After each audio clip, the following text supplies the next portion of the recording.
پاؤں لڑکھڑا گئے اور میں نیچے گرا. جیسے ہی نیچے گرا پتھریلی زمین سے ایک پتھر پہ میرا سر لگا اور میرے آنکھوں میں سورج اتر آیا اور پھر گہری تاریکی اور پھر مجھے کوئی ہوش نہ رہا. جب آنکھ کھولنے کی کوشش کی تو آواز آ رہی تھی ماموں کی, دیکھو مسعود کو شاید ہوش آ رہا ہے, دیکھو آنکھ کھولنے کی کوشش کر رہا ہے.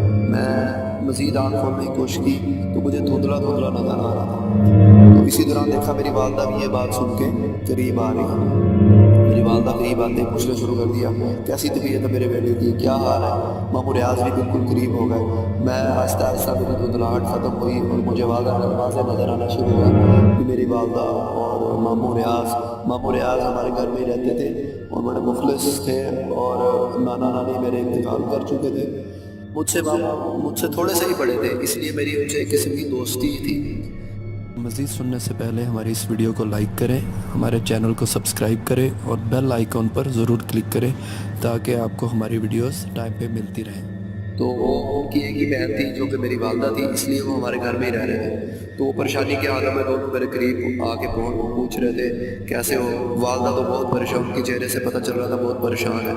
تو میں نے اٹھنے کی کوشش کی, جیسے مجھے تھوڑا سا واضح نظر آنا شروع ہوا تو میں نے اٹھنے کی کوشش کی, لیکن کمزوری نکاحت کی وجہ سے میں اٹھ نہیں سکا.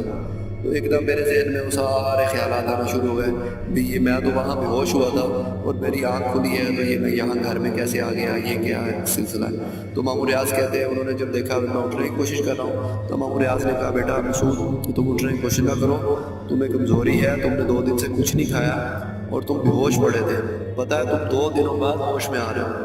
میں ایک دم حیران, 2 دن گزر گیا, مجھے تو لگا تھا کہ میں وہاں بے ہوش ہوں اور یہاں میری آنکھ کھل رہی ہے. تو میں نے پھر کہا ٹھیک ہے, لیکن یہ میں الفاظ سوچ رہا تھا میرے منہ سے نہیں نکلے. میں نے کہنے کی کوشش کی ٹھیک ہے میں لیٹا رہتا ہوں, لیکن میرے منہ سے الفاظ نہیں نکل سکے, میرا منہ ہی نہیں کھل سکا.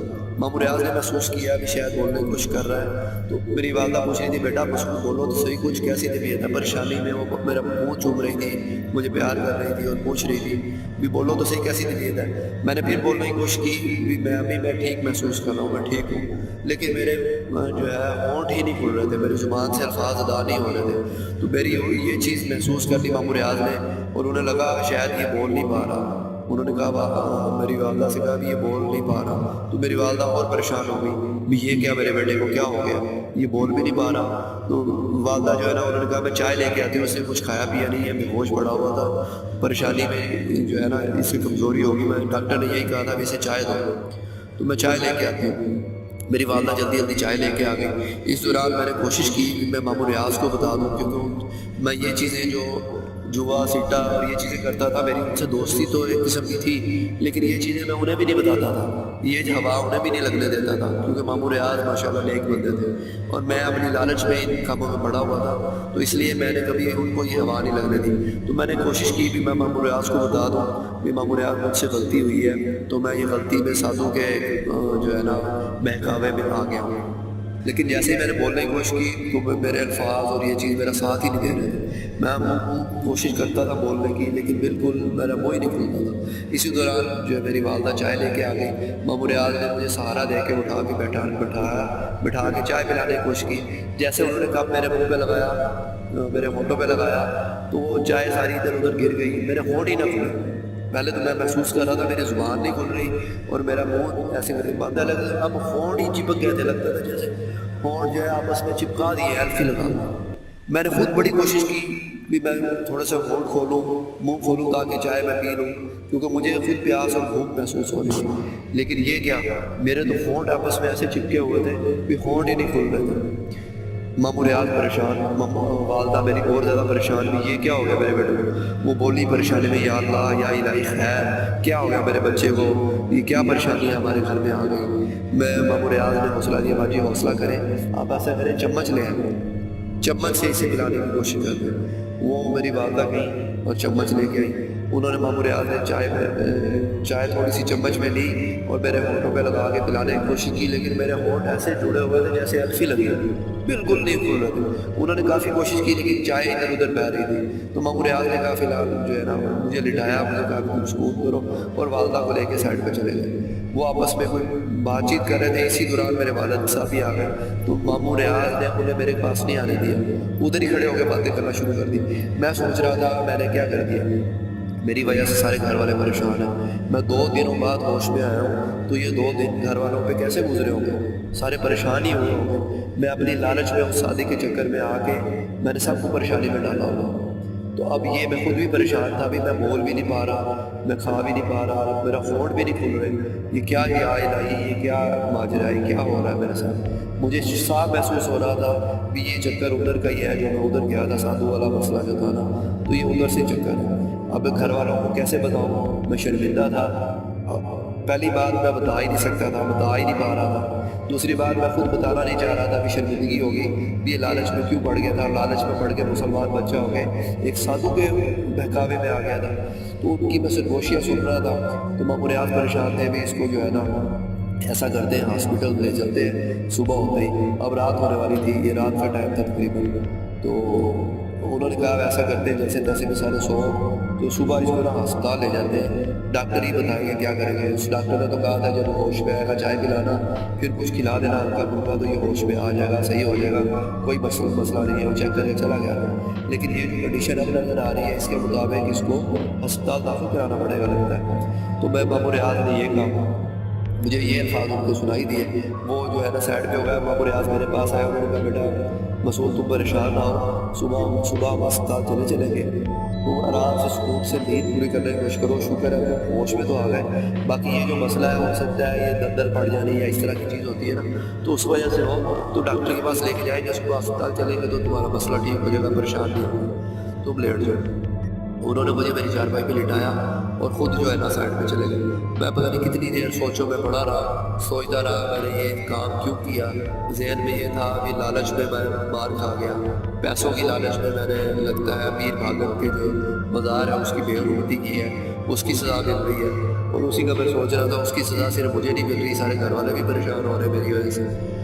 یہی سوچتے رات پتہ نہیں کتنی گزر گئی، ساری لائٹیں گھر والوں نے بند کی ہوئی تھی، ایک لائٹ جل رہی تھی جو میرے کمرے کے ساتھ ہی تھی، اور شاید وولٹیج کم تھے، تو وہ پیلا سا بلب پیلی سی روشنی دے رہا تھا، تھوڑی سی جیسی زیرو کا بلب روشنی دیتا ہے ایسی لائٹ دے رہا تھا، روشنی دے رہا تھا، تو پیلی سی روشنی تھی، پرسرار سی روشنی تھی، تو مجھے نیند نہیں آ رہی تھی، تو میں انہیں سوچوں میں گھومتا ابھی میں نے کیا غلطی کر دی، تو میں نے دیکھا وہ چھت پہ ایک دبا سا نظر آ رہا ہے اور ہل رہا ہے، دبا سا مجھے نظر آیا کہ دبا سا ہے اور ہل رہا ہے، میں اس کی طرف نظریں گاڑ دی کہ یہ کیا چیز ہے، پھر میں نے دیکھا وہ دبا بڑا ہوتا جا رہا ہے، بڑا ہوتے پورے میرے ہاتھ جتنا جیسے بڑا ہوا، اور پھر بڑا ہوتے پھر اور بڑا ہونا شروع ہوا، پھر میں نے دیکھا وہ اور بڑا نہیں ہو رہا، وہ نیچے آنا شروع ہو رہا ہے، میں نے محسوس کیا یہ جیسے اس کی ٹانگیں ہیں پورے ہاتھ جتنی ہے، تو اتنی بڑی مکڑی ہے، وہ جو مکڑی میرے اوپر آتی جا رہی تھی، وہ اپنی تار کے ذریعے بالکل میرے اوپر کی سیدھ میں میرے اوپر آ رہی تھی۔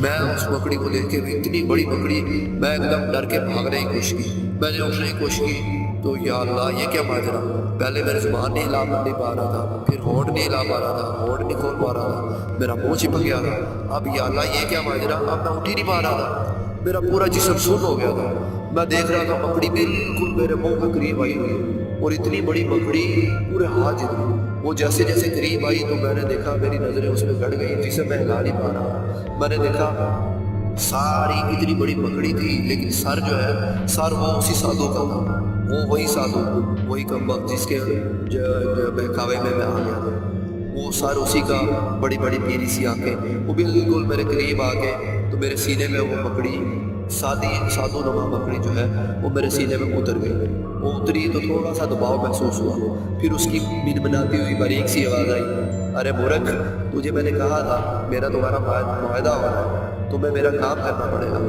میں نے پورا سال لگا کے چلا کیا تھا، میں جب وہاں بیٹھا تھا تو چلا کر کے بیٹھا ہوا تھا، اور اس دن جس نے میرے پاس آنا تھا اس کی شرط یہ تھی کہ مسلمان بچہ ہو اور آئے بھی خود اپنی غرض سے آئے، تو تجھے میں نے تو نہیں بلایا تھا، تو خود چل کے آیا تھا نا میرے پاس، بول، میں نے کہا ہاں میں ہی آیا تھا، وہ میں دیکھ کے حیران رہ گیا کہ میرے منہ سے یہ الفاظ نکل گئے، میرا جسم نہیں ہل پا رہا تھا لیکن اب میری زبان ہل رہی تھی، تو پھر کہے تو نے میرا کام نہیں کیا، چھوڑے تو نے میرا کام کرنا ہی پڑے گا، کیونکہ تو خود چل کے آیا تھا میرے پاس، بتا میں نے تو تجھے نہیں بلایا تھا نا.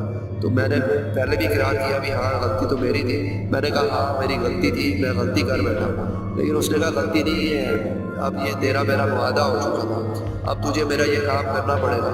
وہ پیر بھاگن کے بازار میں یہ پتلا پہنچانا تھا, یہ تیری ذمہ داری ہے. پیر بھاگن کے بازار میں یہ تو پتلا پہنچا دیتا تو پھر میں تجھے ایسا وظیفہ دیتا, ساری دنیا کی دولت تیرے پیروں میں ہوتی اور ساری زندگی کے لیے ہوتی, تجھے کسی سے پوچھنے کی مدد لینے کی ضرورت ہی نہ ہو. لیکن تو نے میرا کام ہی نہیں کیا. پھر میں نے کہا, میں نے ہمت کر کے کہا, مجھے لگا جیسے پیر بھاگن کا جو بازار تھا اس میں ایسی روحانی کوئی چیز تھی جس نے مجھے یہ روکا. تو میں نے کہا ساتھوں تو نے خود دیکھا تھا, میں تو وہاں جا ہی نہیں پایا. سیڑھیاں آسمان تک پہنچ گئی تھی, حالانکہ 19 سیڑھیاں تھیں. میں نے کئی دفعہ چڑھا لیکن آسمان تک میں نے دیکھا تھا سیڑھیاں سیڑھیاں, اس لیے میں تو جا ہی نہیں پایا. میں کیسے جاتا, اور اب میں جاؤں گا بھی نہیں. میرے دل میں پتہ نہیں کہاں سے ایمانی جذبہ آ گیا بھی میں بازار کوئی سادوں کے لیے گندہ نہیں کروں گا.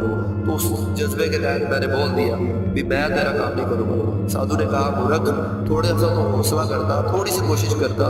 تو 9 سیڑھیاں چڑھ آیا تھا, 10 سیڑھیاں باقی تھی. وہ میاں جی نے تیری آنکھوں کے سامنے پردہ لگایا تھا, تجھے صرف انہوں نے دھوکہ دیا تھا. تو ہمت تو کرتا. تو میں نے پھر ایک دفعہ ہمت کر کے کہا میں تیرا کام نہیں کروں گا.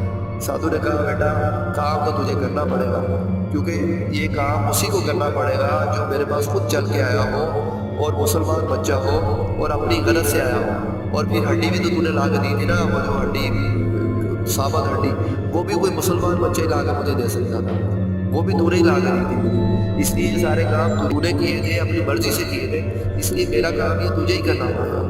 کیونکہ میں بھی چلا کر کے بیٹھا ہوا تھا, تو اس لیے یہ میری ذمہ داری ہے, ابھی کچھ کرنا پڑے گا. نہیں کرے گا تو تجھے میں خون کے آنسو رلاؤں گا, اور صرف تجھے نہیں رلاؤں گا, میرے سارے گھر والوں کو بھی رلاؤں گا.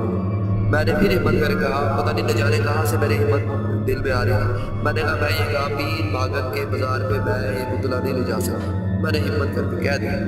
اس نے کہا اچھا ٹھیک ہے, تو ایسا کر, تو سوچ لے, جیسے تیرا دل مطمئن ہو تو مان جائے تو وہیں آ جانا جہاں مجھے پہلی دفعہ ملا تھا. ایسا کہہ کے وہ اپنے اسی تار سے, اسی جس سے وہ آئی تھی مکڑی نما سادھو, وہ دوبارہ اسی تار سے واپس اوپر چڑھنا شروع ہوا. آہستہ آہستہ آہستہ آہستہ چھت پہ پہنچا, پھر ایک دم چھوٹا ہونا شروع ہوا. چھوٹا ہوتے ہوتے ہوتے بالکل چھوٹا ہوا, اور ایک سائڈ میں بھاگ کے وہ دیوار کے درمیان ایک دراڑ میں غائب ہو گیا. میری آنکھوں سے ہو